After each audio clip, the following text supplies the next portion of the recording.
Rosa the Beloved One 5. By Hakjin Kim. Linda glances at her wristwatch to check whether she has time to stop by at the market for some groceries. Preparing dinner for Anne and Rosa is great pleasure to Linda. At the poultry section in the market, she picks a pack of fresh chicken breasts and hears the voice of a woman asking how to cook it. At the moment Linda turns her head to the woman to talk back. To her surprise, she sees Paul again.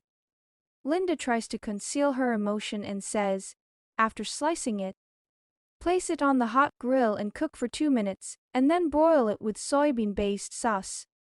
And she smiles at Paul. We meet twice a day, huh? Now we are casual acquaintances, aren't we? Paul grins. This is my wife, Olivia. Olivia holds out her hand and says, nice to meet you, Ms. Linda Stewart. Nice to meet you too, Olivia. I'm happy to see such a nice neighbor. Oh, by the way, I'd better get going before my granddaughter comes home from school, Linda says promptly. Sure. Linda, do you mind if I ask your cell phone number? Olivia asks with a smile. They exchange their phone numbers on the ride home from the market. Linda thinks of Paul's face, feeling odd, and says to herself, something is going on without my knowing. Then she shakes her head. No, it can't be. But what if Paul's sudden presence is related with Rosa? I have to use my brain for this. As soon as Linda gets in the kitchen, she calls Rosa to check if she's all right. Hey sweetie, where are you? Are you coming home now? Linda asks. Not yet. I'm in school with Alice. It's early to go home, Grandma. By the way, I was gonna ask Mom's permission to have a sleepover at Alice's house, Rosa answers. Oh, I see. But you can come over here with her, Linda says. After a little pause, Linda hears Rosa's loud voice, which resonates through the air in a noisy hall. Then Rosa says to Linda, sorry, Grandma. Alice says some other girls will join us. Okay, Rosa. Then ask Anne and take care of yourself. Don't be silly all through the night, Linda says. All right. Don't worry about me, Grandma. I'll see you tomorrow, Rosa finishes. Linda puts her cell phone on the kitchen table and washes her hands to start cooking, while chopping onions and celery and sautéing them with other ingredients. She seems to take her mind off Paul.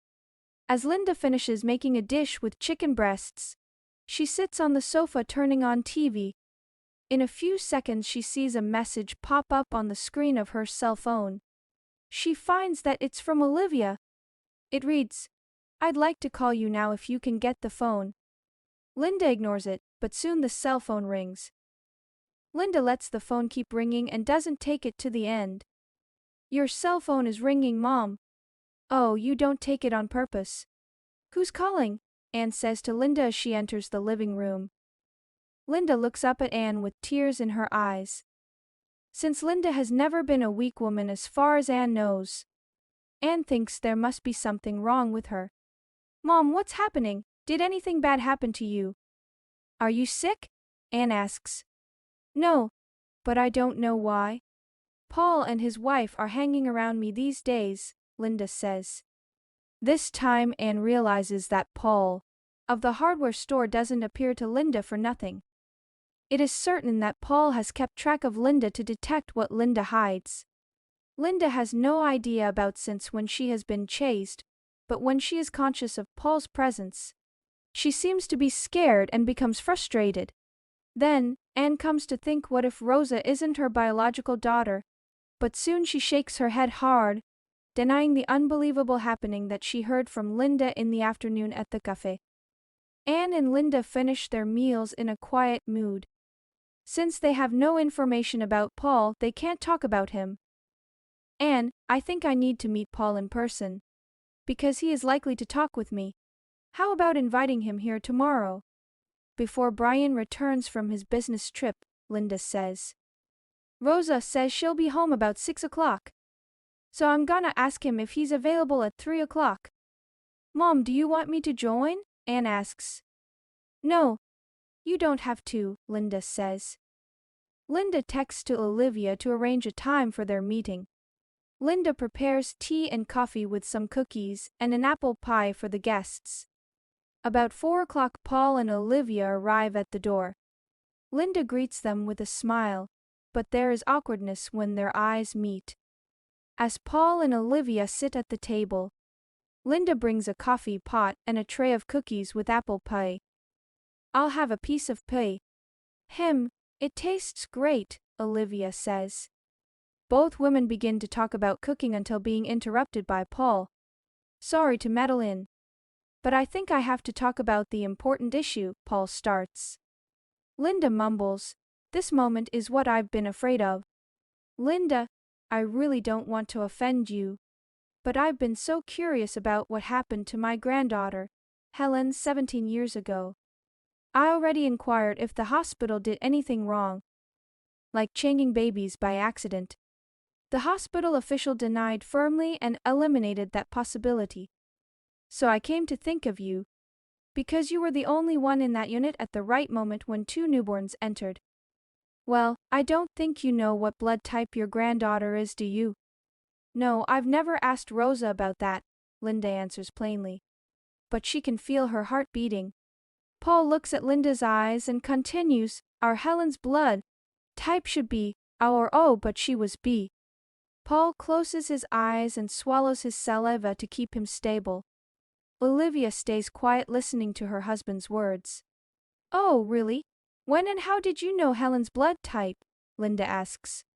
Paul's mind reels at the question, since he's been thinking how he can explain this whole tragic story. Helen has gone and she was one of the Millers. Someday he should tell the truth, which would be unspeakable suffering to Miller's family and Linda. But this time, Paul makes up his mind to focus on exploring that Rosa is his real granddaughter. On Paul's side, Nancy, who lost her 2 kids including Helen and became mentally ill, has been a biggest concern, so that he hasn't thought of Linda or Miller's family, who will be devastated when they realize that Helen doesn't exist in this world. "We happened to know her blood type when she was hospitalized, since she fell from the stairs of the stadium.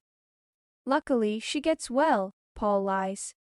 For some time, heavy silence hangs among them, and Linda opens her mouth with clenched teeth. "Well, I don't know what to tell you. If there was something you missed in that room, it would be the ID band, which slipped from a newborn baby. And the second baby came in a few seconds later without her ID band on her wrist. The nurse on duty lifted the fallen band and put it on the newborn baby, who was expected to have it. But I wasn't sure that she did it right. Now you are saying that the fallen ID band was put on the wrong newborn baby.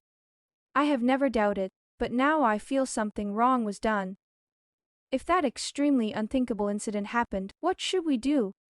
Linda says with a trembling voice.